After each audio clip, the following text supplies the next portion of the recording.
Bien, y ahora vamos a ver la segunda parte, la respiración como fuente de estrés. Bien, la respiración es la más importante de todas nuestras necesidades biológicas, es la más básica, ¿no? Podemos estar sin agua unos días, sin alimento tal vez algunas semanas, depende de dónde empecemos cada uno, sin sueño también algunos días, pero sin aire, sin oxígeno, no podemos sobrevivir más de unos pocos minutos. Cuando nosotros trabajamos desde la psiconeuroinmunoendocrinología en la práctica clínica, eh, buscamos en estas 5 dimensiones factores de estrés, vulnerabilidad y factores de protección. Las 5 dimensiones son la biológica, la cognitiva, la psicoemocional vincular, la socioecológica ambiental y la trascendental espiritual, que podemos ver información sobre estas 5 dimensiones en otros videos. Ahora voy a hablar de la dimensión biológica y dentro de la dimensión biológica nosotros exploramos las siguientes conductas basales. El sueño, la alimentación, la eliminación, que en definitiva es la digestión, la relajación y la recreación, y el movimiento o la actividad física. ¿Por qué investigamos estas 5 conductas? Porque son básicas para la supervivencia, pero la respiración es la más basal de las conductas basales. ¿Por qué? Realizamos entre 17.000 y 29.000, 30.000 respiraciones por día, de 6 a 10 millones de respiraciones por año. Y el 60% de las llamadas a emergencia corresponden a problemas relacionados con la respiración. Uno podría decir, bueno, si estoy vivo es porque respiro bien, ¿no? Debe ser que lo hago bien. Bueno, no necesariamente. Eh, Nosotros podemos incurrir en patrones disfuncionales en menos o en más. Por lo tanto, la respiración, cuando no es funcional, cuando es disfuncional, puede ser una fuente de estrés crónico.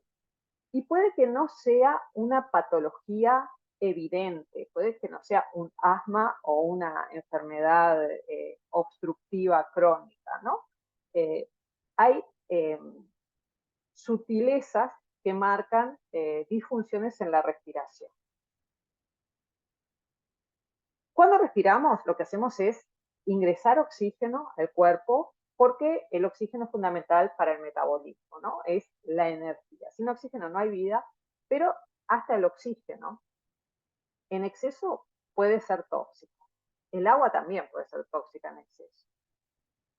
Pero volviendo a la respiración, el oxígeno no es el único gas que interviene en la respiración. También interviene el anhídrido carbónico, que no es simplemente un gas de desperdicio, ¿no? De desecho, y el óxido nítrico, que es el nuevo chico del barrio. En los últimos años fue que se empezó a entender la importancia del óxido nítrico.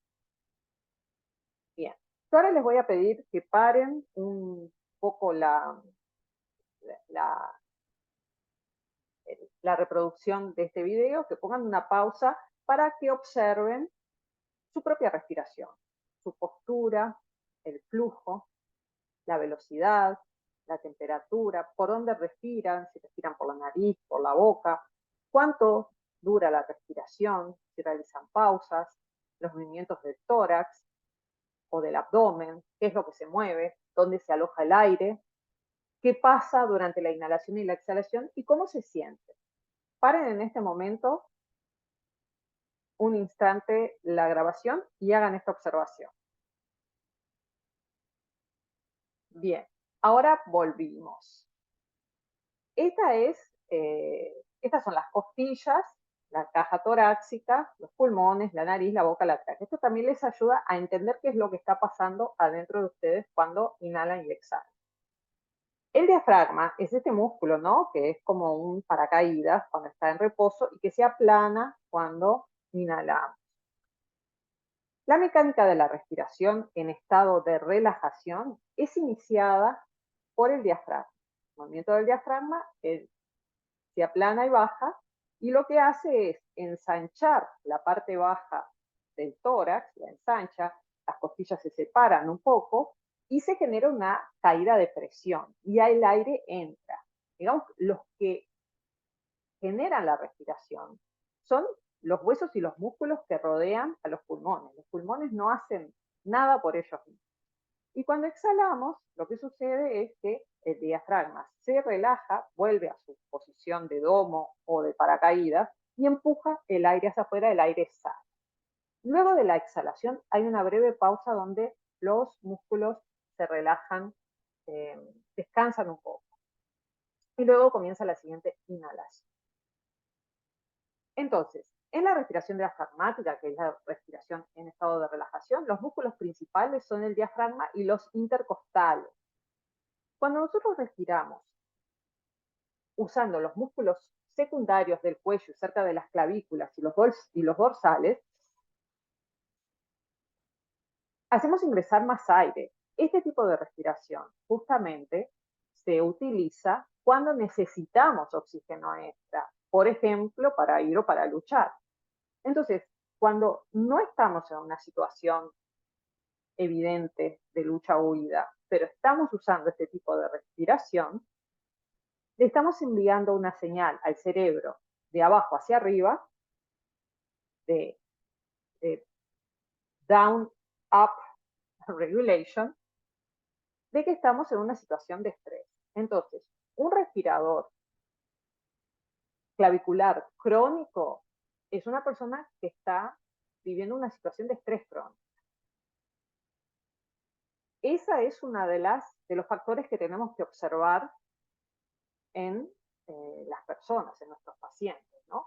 Si cuando respiran están moviendo las clavículas, el esternón, la parte superior del pecho. Otro factor importante a observar es la respiración, si es nasal o por la boca. La respiración tiene que ser nasal porque la nariz no solo sirve para llevar los lentes, sino que también filtra, entibia y humedece el aire inhalado, crea resistencia al aire, enlenteciendo el flujo y haciendo la respiración más eficiente. Al enlentecer la frecuencia respiratoria, genera un efecto relajante del sistema nervioso. También cuando exhalamos por la nariz, retenemos humedad y temperatura, por eso cuando estamos hablando mucho necesitamos tomar agua.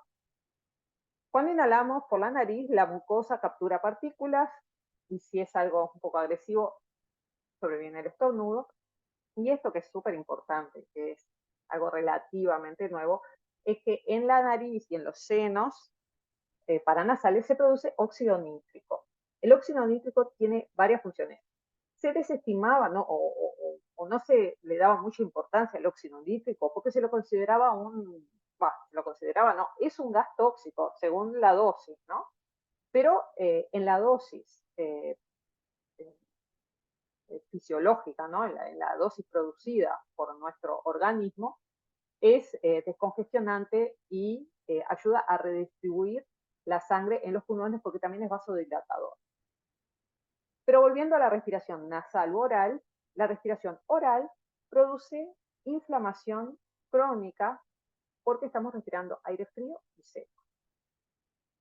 También la respiración bucal genera problemas bucales, los dientes se tuercen, problemas en las encías, problemas de mal aliento, malformaciones faciales, problemas en el sueño, porque los que respiran por la boca generalmente roncan, entonces van a tener problemas en el sueño ellos mismos o las personas que duermen con ellos. Al tener problemas en el sueño, al no dormir bien, también vamos a tener problemas atencionales y de rendimiento.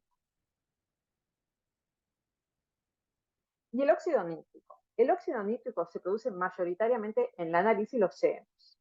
Y es antiviral, antibacteriano, vasodilatador e inhibe la agregación plaquetaria. O sea, es anticoagulante. Nuevamente, volvemos a esta descripción que había hecho Cannon de la respuesta de lucha o huida y vemos nuevamente esto que les comentaba recién, que la frecuencia respiratoria acelerada es propia de esta respuesta, que es la respuesta de estrés agudo.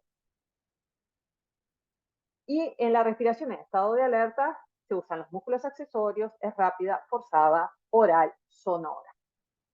Todo lo que no es la respuesta, la respiración en estado de relajación, que es respira por el diafragma, es lenta, es sutil, es nasal y es silenciosa.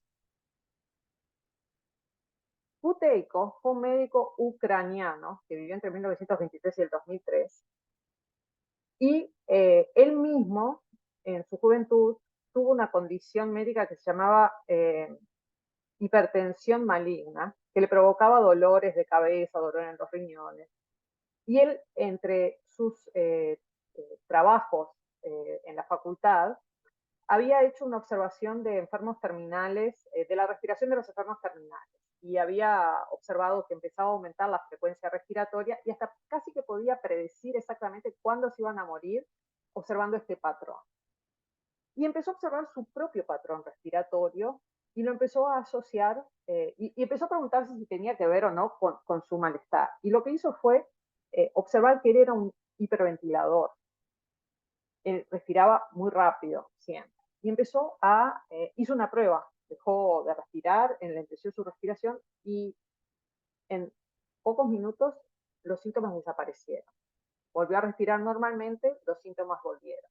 Luego de ahí hizo investigación y entre otros encontró los trabajos de Bohr, que Bohr justamente lo que, lo que postula el efecto Bohr es que para que la hemoglobina, que es la que transporta el oxígeno, suelte el oxígeno a los tejidos, tiene que haber determinada cantidad determinada presión parcial de anhídrido carbónico en el medio. Si no, la hemoglobina no larga el oxígeno. Y los hiperventiladores crónicos tienen bajos niveles de anhídrido carbónico en la sangre. Están en hipocapnia, digamos. Entonces, la hiperventilación hace que nuestros tejidos, es contraintuitivo, ¿no? Uno dice, si yo respiro más, tengo más oxígeno y mis tejidos están más felices, más oxigenados. Pues no, porque cuando respiro más y tengo hiperventilación, bajo el nivel de anhídrido carbónico y aunque tengo un montón de oxígeno, la hemoglobina no lo larga, no lo entrega. Entonces, eso es una de las cosas que tenemos que observar en nuestros pacientes: respiración rápida, respiración oral versus nasal, porque, esto lo repito, la manera de respirar puede ser una fuente de estrés crónico. Y el anhídrido carbónico, como les comentaba antes, no es solamente un gas de desecho, ¿no? Justamente lo que les estaba diciendo recién, el efecto Bohr hace que la hemoglobina entregue el oxígeno y además es vasodilatador, además es el principal responsable por disparar la inhalación y aumentar la tolerancia al anhídrido carbónico a través de cierto tipo de entrenamiento ayuda al manejo de la ansiedad. Por lo tanto, debemos observar la respiración ajena, el movimiento, el ritmo, la frecuencia, la duración, si es oral o nasal, la regularidad, si es silenciosa o sonora y si es forzada o relajada. Las principales disfunciones son si es oral o nasal, si es clavicular o si es diafragmática, la frecuencia, si es hipo o hiperventilación y si es sonora. La corrección, biopsicoeducación, el método buteico o el método de Oxygen Advantage de Patrick McKeown, que es un derivado del método buteico, la práctica de yoga y otras técnicas, otras prácticas, tal vez el tai chi también, y pilates, que trabajan con la respiración, visita al otorrinolaringólogo, al alergista, al fonoaudiólogo. Es importante ser un buen observador, explicar la importancia de la respiración, los beneficios de las prácticas, eh, explicar y practicar en la consulta y crear un programa de entrenamiento juntos que sea posible de hacer y chequear la evolución. Y acá terminamos.